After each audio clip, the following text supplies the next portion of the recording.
आज जो हमने चंडीगढ़ मेयर चुनाव में देखा वो सिर्फ एक असंवैधानिक या गैर कानूनी चीज ही नहीं थी, बल्कि राष्ट्रद्रोह था, देशद्रोह था। आज जो हमने फर्जीवाड़ा, जो गैर कानूनी काम, जो इलीगैलिटी चंडीगढ़ मेयर चुनाव में देखी है, उसे सिर्फ और सिर्फ राष्ट्रद्रोह कहा जा सकता है। आप सभी ये बात जानते हैं कि मेयर के चुनाव में 20 वोट इंडिया गठबंधन के पास थे और मात्र 16 वोट भारतीय जनता पार्टी के पास थे।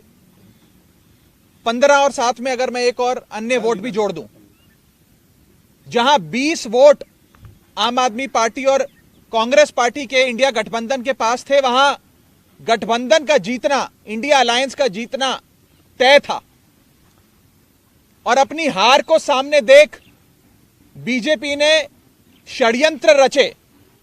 सबसे पहले 18 जनवरी को होने वाले चुनाव में प्रिसाइडिंग अफसर, जो चुनाव कराता है अफसर, उसे बीमार करके अस्पताल में भर्ती करा दिया ताकि उस दिन चुनाव ना हो।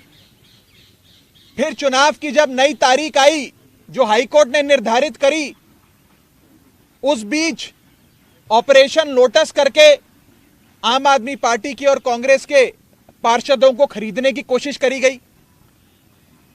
जब बीजेपी का ऑपरेशन लोटस भी फेल हो गया तो बीजेपी ने आज आप सबकी आंखों के सामने और आप सबके कैमरों में कैद जो फर्जीवाड़ा किया है, पहले मैं वो सिलसिलेवार तरीके से आपको बताना चाहता हूं।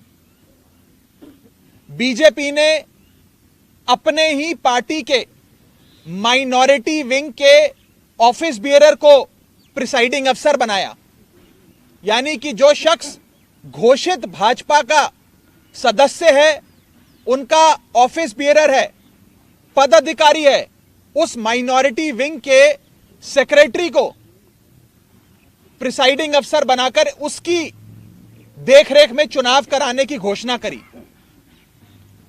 चुनाव में जब वोटिंग समाप्त हुई और काउंटिंग की बारी आई तो इस भाजपा के ऑफिस बियरर प्रिसाइडिंग अफसर ने किसी भी पार्टी के इलेक्शन एजेंट को आगे नहीं आने दिया।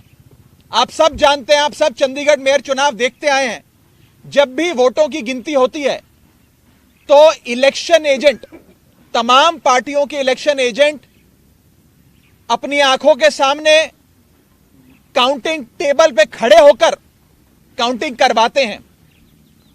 लेकिन पहली बार इतिहास में देखा गया कि इलेक्शन एजेंट्स को दूर कर दिया गया, उन्हें टेबल के नजदीक नहीं आने दिया गया।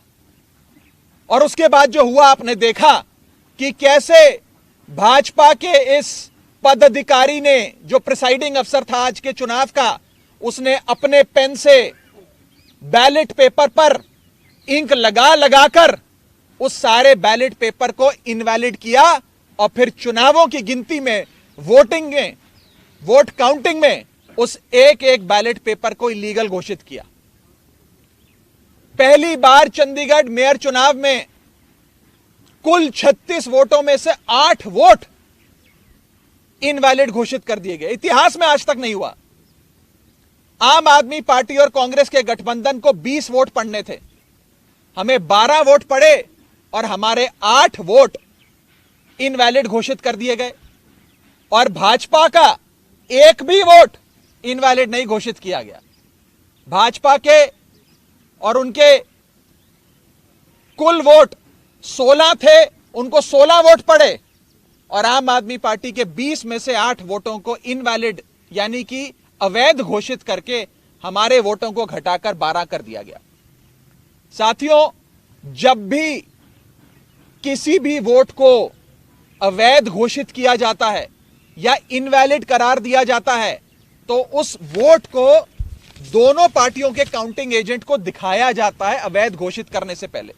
यह डमी बैलेट पेपर है, जो मैं आप सबके सामने लाया हूं। जब काउंटिंग के दौरान इस प्रकार के बैलेट पेपर को इल्लीगल घोषित किया जाता है तो प्रिसाइडिंग अफसर, अगर मान लीजिए मैं प्रिसाइडिंग अफसर हूं, तो मैं दोनों पार्टियों के इलेक्शन एजेंट को वो दिखाऊंगा बैलेट पेपर की, देख लीजिए यहां इनके निशान बाहर लगा हुआ है, ये इनवैलिड है, मैं इसे अवैध घोषित कर रहा हूं। ऐसे दोनों पार्टियों के इलेक्शन एजेंट को दिखाया जाता है और दिखाने के उपरांत उनकी सहमति से, और जो डीसी चुनाव हैं, जो डिप्टी कमिश्नर बैठे हैं, उनकी सहमति से इस वोट को अवैध घोषित किया जाता है।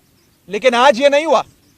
आज ना इलेक्शन एजेंट को दिखाया गया, ना डीसी को दिखाया गया, और बस एक एक कर आम आदमी पार्टी के वोटों को और कांग्रेस पार्टी के वोटों को अवैध घोषित कर दिया गया। यह दिखाता है कि भारतीय जनता पार्टी इतने छोटे से एक मेयर के चुनाव में, म्युनिसिपल कॉरपोरेशन के मेयर के चुनाव में, अगर इस प्रकार की गैर कानूनी असंवैधानिक घटनाएं को अंजाम दे सकती है, तो आप सोचिए कि लोकसभा चुनाव की हार देखते हुए ये लोग क्या करेंगे। क्या भाजपा इस देश को नॉर्थ कोरिया बनाना चाहती है कि इस देश में चुनाव ही ना हो, और चुनाव सिर्फ उसी स्थिति में हो जहां भारतीय जनता पार्टी पूरी मशीनरी को रिग कर पूरी चुनावी प्रोसेस को विशिएट कर चुनाव जीत सके। साथियों, मैं अनिल मसीह, जो भारतीय जनता पार्टी के माइनॉरिटी विंग के पदाधिकारी हैं और आज के प्रिसाइडिंग अफसर हैं, उनके खिलाफ कार्रवाई की मांग करता हूं। आपराधिक मामला दर्ज होना चाहिए और उनकी गिरफ्तारी होनी चाहिए।